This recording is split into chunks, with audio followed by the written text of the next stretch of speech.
Welcome, my friends. We all knew it was coming. You guessed it, Twitter layoffs. Before the deal to buy Twitter was finalized, Elon Musk said that he would lay off 50% of the employees. Then, when he met with Twitter employees on the day before the deal was closed, he walked that promise back. Then, Musk closed the deal, at an astronomical price, as you know. And, then he brought in his trusted team of software engineers to review the code. The verdict: the layoff is not 75%, it is only 50%. Phew, breathe a sigh of relief. I think that this will be the shot heard round the tech world. No other tech company of any size is laying off 50%. Not even Mark Zuckerberg. I suppose that we all could have predicted it. After all, it is Elon Musk. This video continues our coverage of the wave of layoffs sweeping the United States. What does it mean for big tech companies? What does it mean for the economy?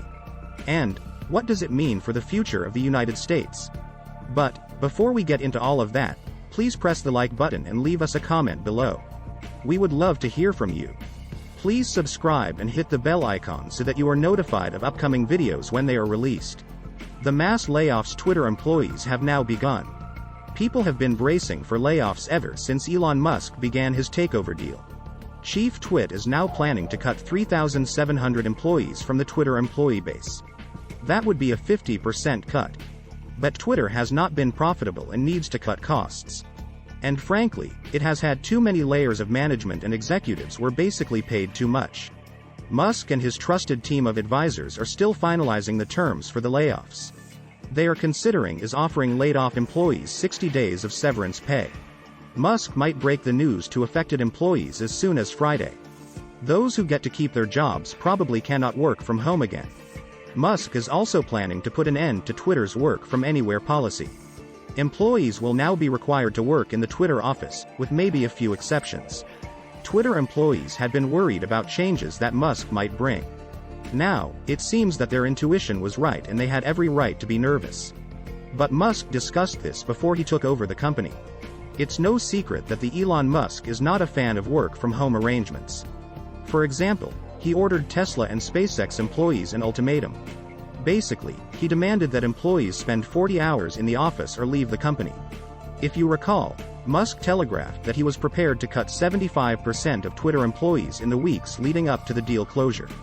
Reportedly, he walked that promise back when he visited Twitter's San Francisco HQ.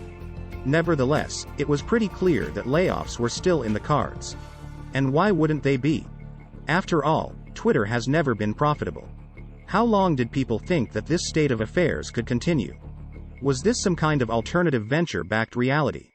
Well, actually, it was for a while. But we all now know how long a while. And I think that we need to prepare ourselves for this to happen at other tech companies. After the deal to take over Twitter was completed, Elon Musk started his moves immediately. Musk's first move was to fire former CEO Parag Agrawal and Chief Financial Officer Ned Siegel, and other top executives.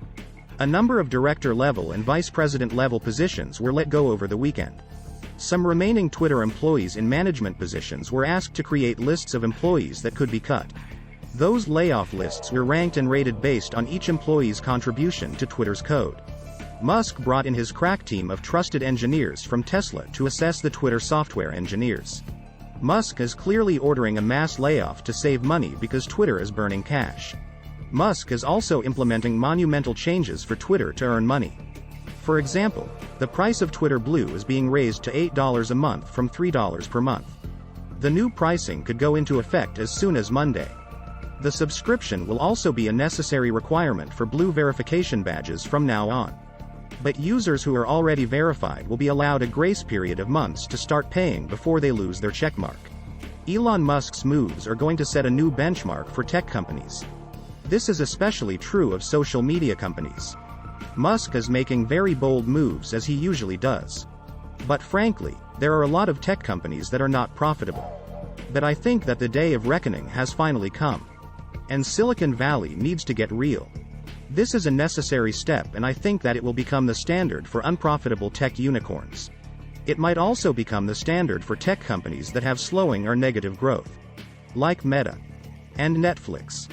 And, if you follow this channel, you probably already know that tech companies are sensing weak macroeconomic conditions. It is fair to say that Q2 earnings were weak or weakening in most companies, aside from oil companies. Inflation is raging in most parts of the world. Central banks are aggressively raising interest rates in order to tame inflation. Consumers' budgets are getting tighter because of having to spend more on gas and food. So, consumer discretionary spending is weakening. Corporate marketers are cutting their ad budgets, especially online. And ad revenue is the lifeblood of many big tech companies. Google and Meta platforms reported decidedly disappointing Q3 earnings.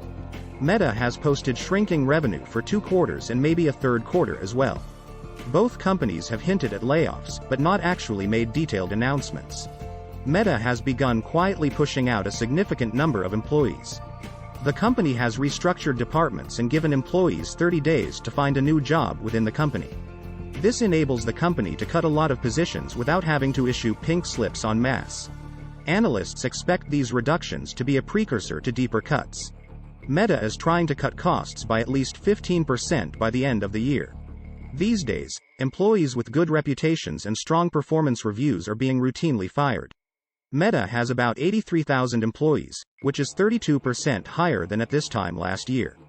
Google has 174,000 employees, which is 20% higher than this time last year. Layoffs at big tech companies are big news because the biggest tech companies went on a veritable hiring spree throughout the pandemic. But the United States is now teetering on the brink of recession and the digital ad market has plunged. Realistically, there are probably a bunch of people at the company who shouldn't be here, Mr. Zuckerberg said at a company town hall in June. Meta head of engineering told managers to fire all employees who were coasting. Shares in Meta platforms are down by over 50% so far this year. And the market capitalization of Meta has fallen by over $685 billion since its all-time peak in September 2021. The market capitalization of Google is down 27% over the past 122 months. This year, it is clear that Wall Street analysts are valuing profitability over prospective growth. As a result, unprofitable tech companies' shares are getting punished. It seems that the day of reckoning for tech unicorns has arrived. And all companies are forced to either be profitable, find a merge partner, or die. The window for initial public offerings is effectively closed. That is why some Wall Street investment bankers are predicting a wave of tech mergers later this year. But, what do you think? Please leave us a comment below and hit the like button. We would love to hear from you. Please subscribe and hit the bell icon so that you are notified of upcoming videos when they are released. Please share this video on social media. Thank you for watching.